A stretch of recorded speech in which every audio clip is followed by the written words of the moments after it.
Thank you very much, Kevin. I became Prime Minister almost 3 years ago, immediately after the British people voted to leave the European Union. My aim was and is to deliver Brexit and help our country move beyond the division of the referendum and into a better future. A country that works for everyone, where everyone has the chance to get on in life and to go as far as their own talent and hard work can take them.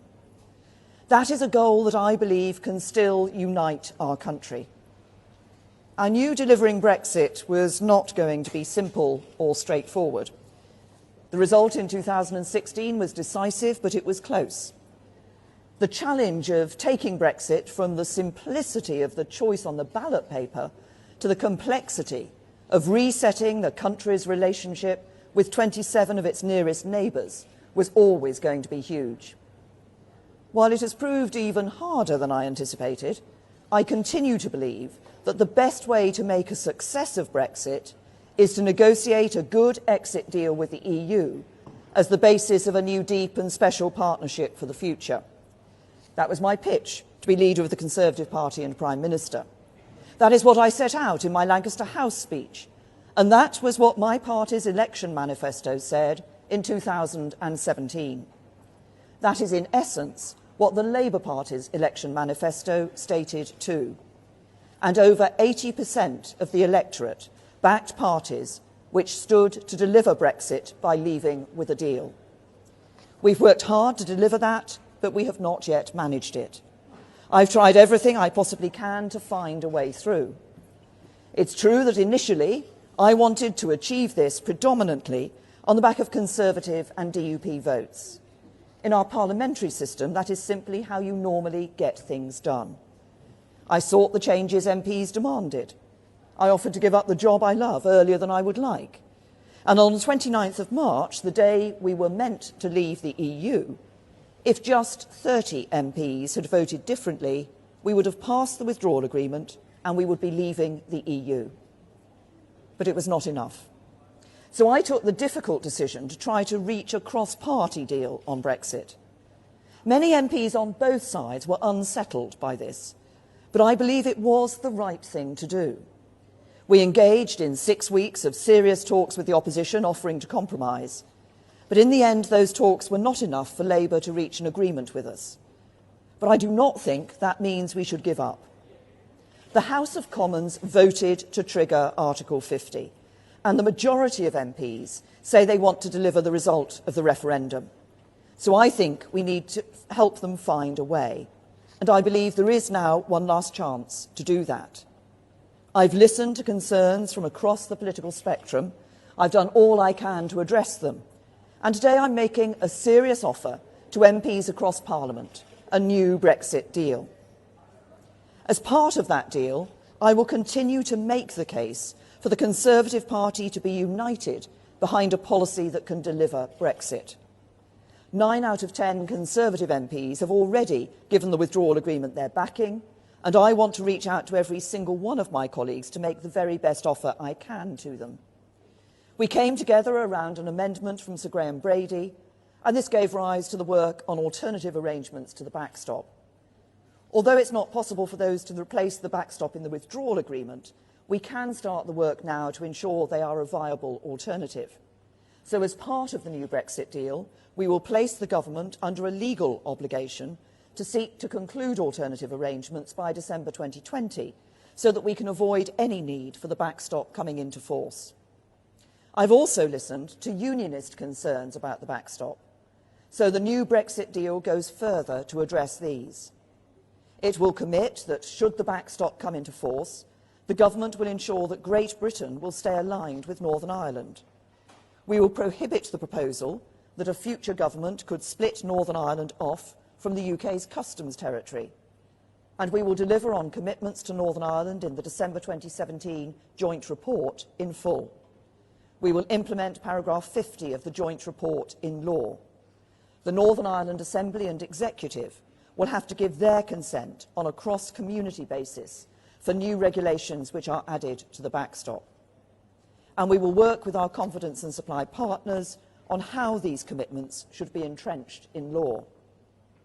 This new Brexit deal contains significant further changes to protect the economic and constitutional integrity of the United Kingdom and deliver Brexit. It is a bespoke solution that answers the unique concerns of all parts of the community in Northern Ireland. But the reality is that after 3 attempts to secure parliamentary agreement, we will not leave the European Union unless we have a deal that can command wider cross-party support. And that is why I sat down with the opposition. I've been serious about listening to views across the House throughout this process. That's why when 2 Labour MPs, Lisa Nandy and Gareth Snell, put forward their proposals to give Parliament a bigger say in the next phase of the negotiations, I listened to them. So the new Brexit deal will set out in law that the House of Commons will approve the UK's objectives for the negotiations on our future relationship with the EU, and they will approve the treaties governing that relationship before the government signs them.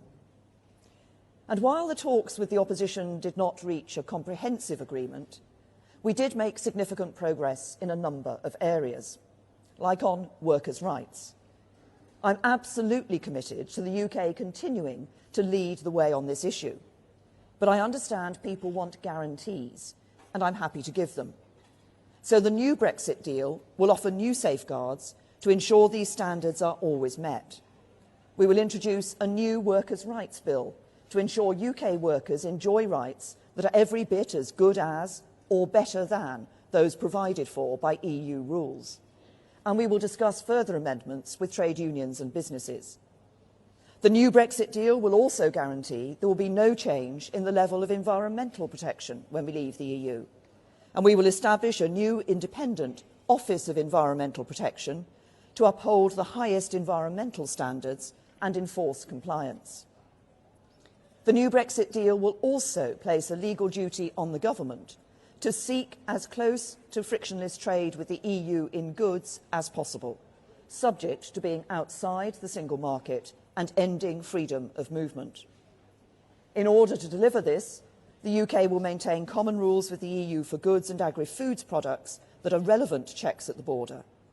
This will be particularly important for our manufacturing firms and trade unions, protecting thousands of jobs that depend on just-in-time supply chains. The most difficult area is the question of customs. At the heart of delivering Brexit lies a tension between the strength of our ambition to seize the new opportunities that Brexit presents and the need to protect the jobs and prosperity that are built on an interconnected relationship with other European economies. This ambition should not be divisive. There are many people who voted to leave who also want to retain close trading links with Europe, just as there are many people like myself who voted to remain and yet are excited by the new opportunities that Brexit presents. Indeed, I believe one of the great opportunities of leaving the European Union is the ability to have an independent trade policy and to benefit from the new jobs and industries that can result from deepening our trade ties with partners across every continent of the world. But I've never believed that this should come at the expense of the jobs and livelihoods that are sustained by our existing trade with the EU. And to protect these, both the government and the opposition agree that we must have as close as possible to frictionless trade at the UK-EU border.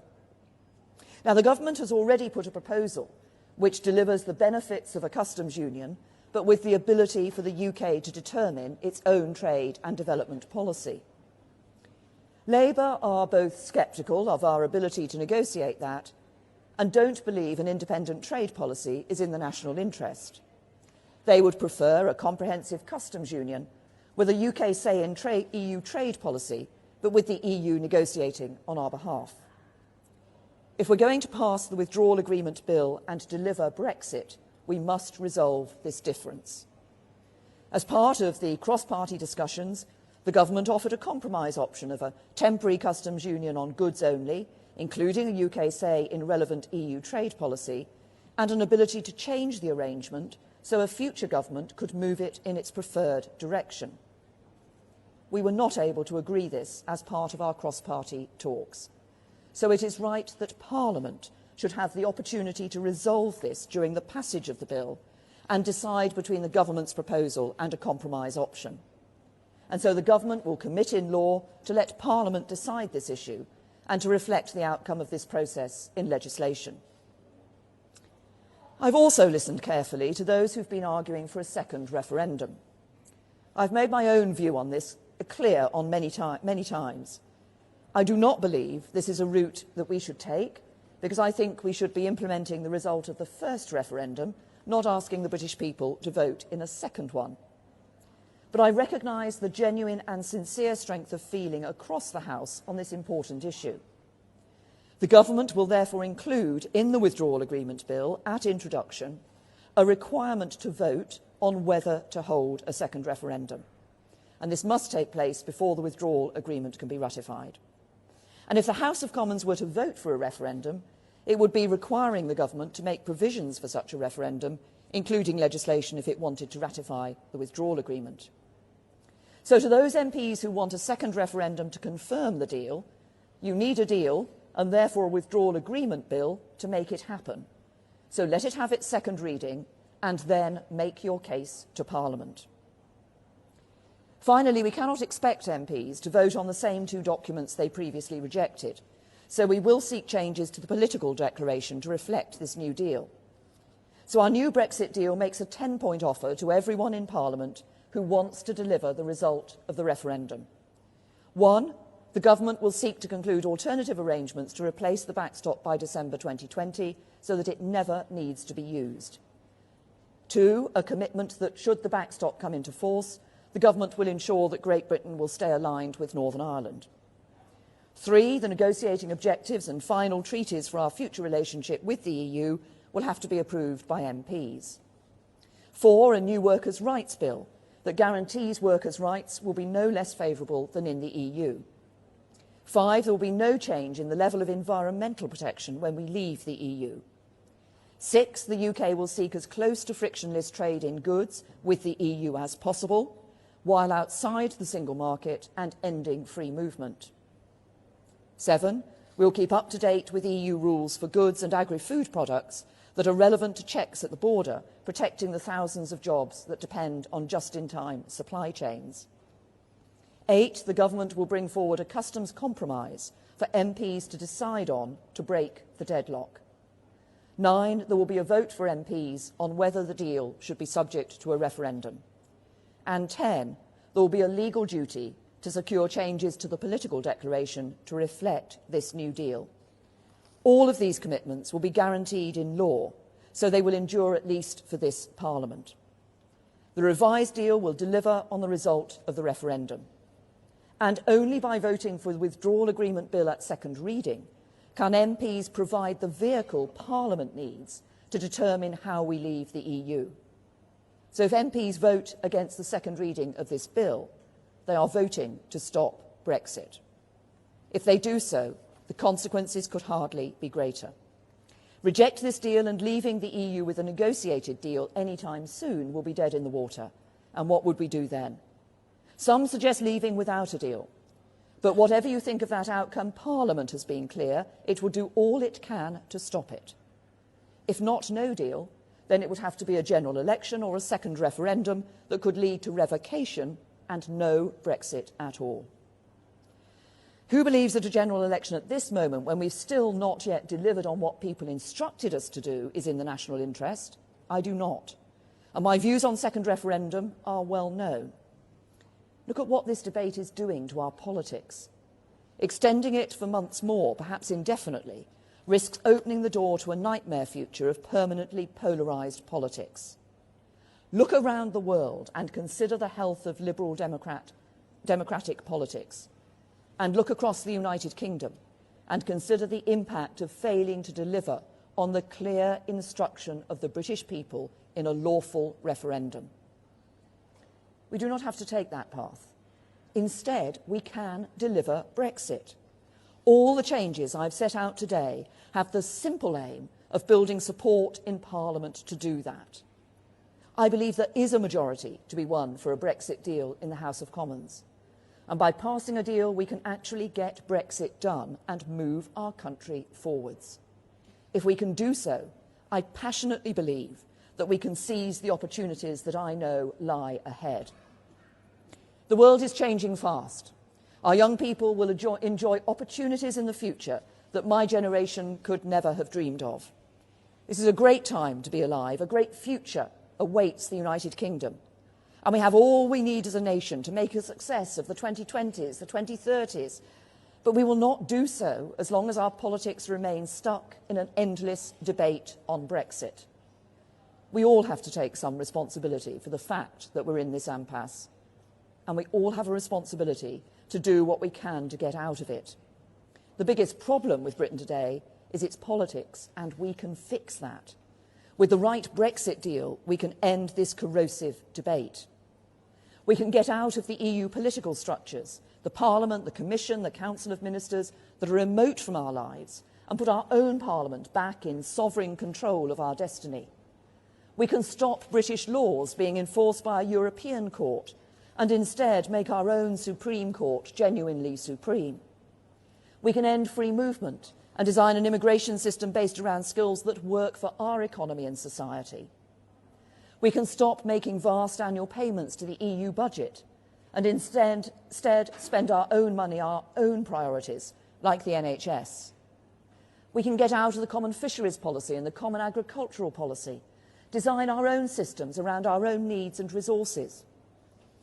We can do all of these things, and by leaving with a deal, we can do so much more besides.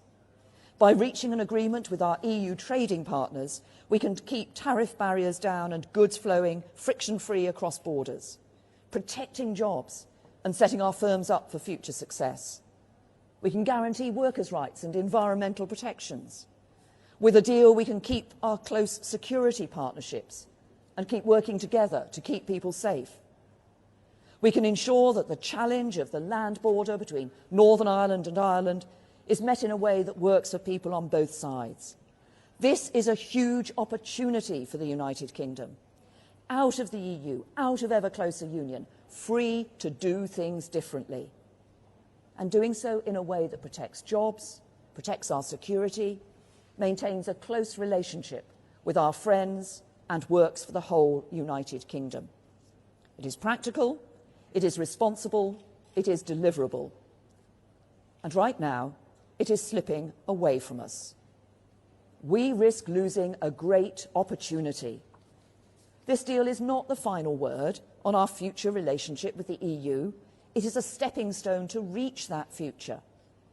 A future where the people of the UK determine the road ahead for the country we all love. This deal lays the groundwork and settles many of the core issues. But in the years ahead, Parliament will be able to debate, decide and refine the exact nature of our relationship with the EU. Some will want us to draw closer. Others will want to become more distant. Both sides can make their case in the months and years ahead. The key thing is, decisions will be made not by MEPs or commissioners or the EU Council, but by the United Kingdom Parliament elected by the British people. That is what being an independent nation-state is all about. Those debates, those decisions are for the future.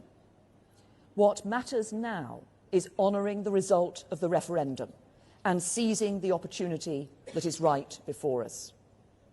So we are making a new offer to find common ground in Parliament. That is now the only way to deliver Brexit. Over the next 2 weeks, the government will be making the case for this deal in Parliament, in the media and in the country, on what is best and right for our country now and in the future, and on what the majority of British people of all political persuasions want to see happen. Tomorrow, I'll make a statement to the House of Commons, and there will be opportunities throughout the bill for MPs on all sides to have their say. But I say with conviction to every MP of every party, I have compromised. Now I ask you to compromise too. We've been given a clear instruction by the people we are supposed to represent. So help me find a way to honour that instruction, move our country and our politics forward, and build the better future that all of us want to see. Thank you.